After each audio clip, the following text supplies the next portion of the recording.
Today's Gospel reading, John 21a in 2-8. On the first day of the week, Mary Magdalene ran and went to Simon Peter and to the other disciple whom Jesus loved, and told them, "They have taken the Lord from the tomb, and we do not know where they put him." So Peter and the other disciple went out and came to the tomb. They both ran, but the other disciple ran faster than Peter and arrived at the tomb first. He bent down and saw the burial cloths there, but did not go in.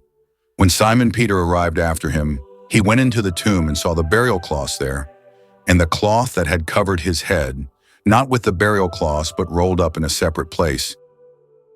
Then the other disciple also went in, the one who had arrived at the tomb first, and he saw and believed.